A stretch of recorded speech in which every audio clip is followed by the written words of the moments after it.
I have a dream. Martin Luther King, Jr. I am happy to join with you today in what will go down in history as the greatest demonstration for freedom in the history of our nation.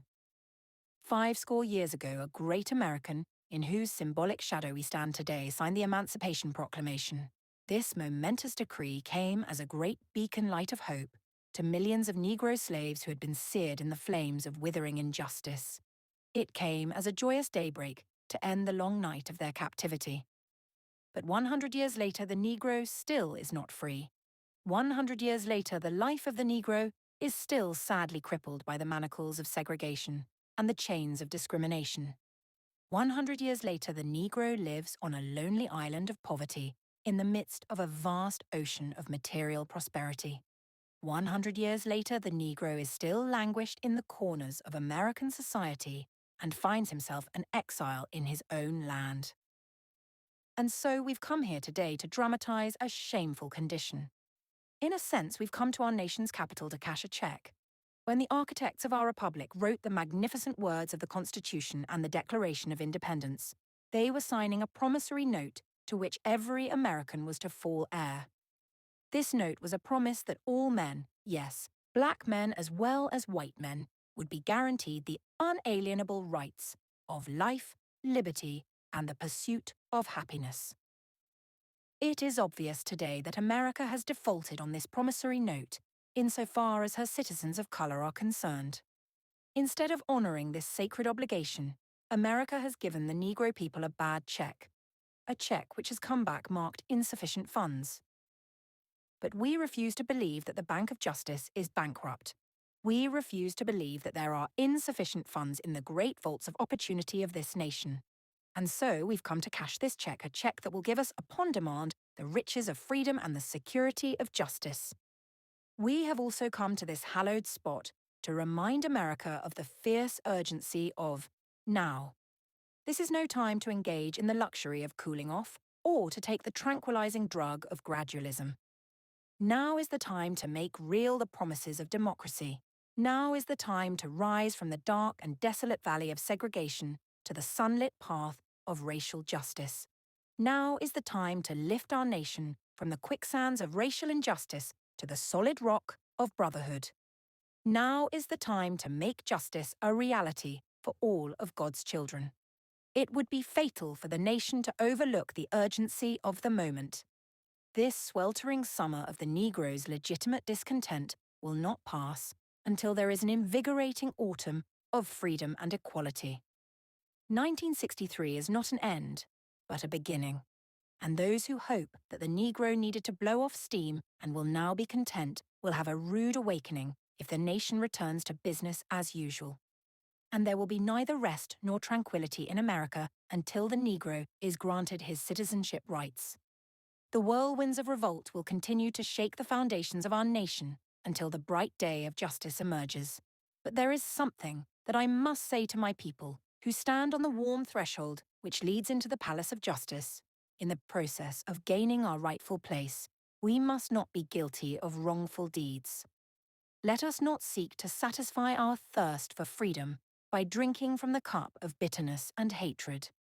We must forever conduct our struggle on the high plane of dignity and discipline. We must not allow our creative protest to degenerate into physical violence. Again and again, we must rise to the majestic heights of meeting physical force with soul force. The marvelous new militancy which has engulfed the Negro community must not lead us to a distrust of all white people, for many of our white brothers, as evidenced by their presence here today, have come to realize that their destiny is tied up with our destiny, and they have come to realize that their freedom is inextricably bound to our freedom. We cannot walk alone. And as we walk, we must make the pledge that we shall always march ahead. We cannot turn back. There are those who are asking the devotees of civil rights, when will you be satisfied? We can never be satisfied as long as the Negro is the victim of the unspeakable horrors of police brutality. We can never be satisfied as long as our bodies, heavy with the fatigue of travel, cannot gain lodging in the motels of the highways and the hotels of the cities. We cannot be satisfied as long as the Negro's basic mobility is from a smaller ghetto to a larger one. We can never be satisfied as long as our your children are stripped of their selfhood and robbed of their dignity by signs stating for whites only. We cannot be satisfied as long as a Negro in Mississippi cannot vote and a Negro in New York believes he has nothing for which to vote. No, we are not satisfied, and we will not be satisfied until justice rolls down like waters and righteousness like a mighty stream. Once, I am not unmindful that some of you have come here out of great trials and tribulations. Some of you have come fresh from narrow jail cells. And some of you have come from areas where your quest for freedom left you battered by the storms of persecution and staggered by the winds of police brutality. You have been the veterans of creative suffering. Continue to work with the faith that unearned suffering is redemptive. Go back to Mississippi. Go back to Alabama, go back to South Carolina, go back to Georgia, go back to Louisiana, go back to the slums and ghettos of our northern cities, knowing that somehow this situation can and will be changed. Let us not wallow in the valley of despair, I say to you today, my friends. And so, even though we face the difficulties of today and tomorrow, I still have a dream. It is a dream deeply rooted in the American dream. I have a dream that one day this nation will rise up and live out the true meaning of its creed. We hold these truths to be self-evident, that all men are created equal. I have a dream that one day on the red hills of Georgia, the sons of former slaves and the sons of former slave owners will be able to sit down together at the table of brotherhood. I have a dream that one day, even the state of Mississippi, a state sweltering with the heat of injustice, sweltering with the heat of oppression, will be transformed into an oasis of freedom and justice. I have a dream that my 4 little children will one day live in a nation where they will not be judged by the color of their skin, but by the content of their character. I have a dream today. I have a dream that one day down in Alabama, with its vicious racists, with its governor having his lips dripping with the words of interposition and nullification one day, right there in Alabama, little black boys and black girls will be able to join hands with little white boys and white girls as sisters and brothers.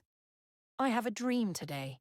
I have a dream that one day every valley shall be exalted, and every hill and mountain shall be made low, the rough places will be made plain, and the crooked places will be made straight, and the glory of the Lord shall be revealed, and all flesh shall see it together. 2. This is our hope, and this is the faith that I go back to the south with. With this faith, we will be able to hew out of the mountain of despair a stone of hope. With this faith, we will be able to transform the jangling discords of our nation into a beautiful symphony of brotherhood. With this faith, we will be able to work together, to pray together, to struggle together, to go to jail together, to stand up for freedom together, knowing that we will be free one day. And this will be the day when all of God's children will be able to sing with new meaning. My country, 'tis of thee, sweet land of liberty, of thee I sing.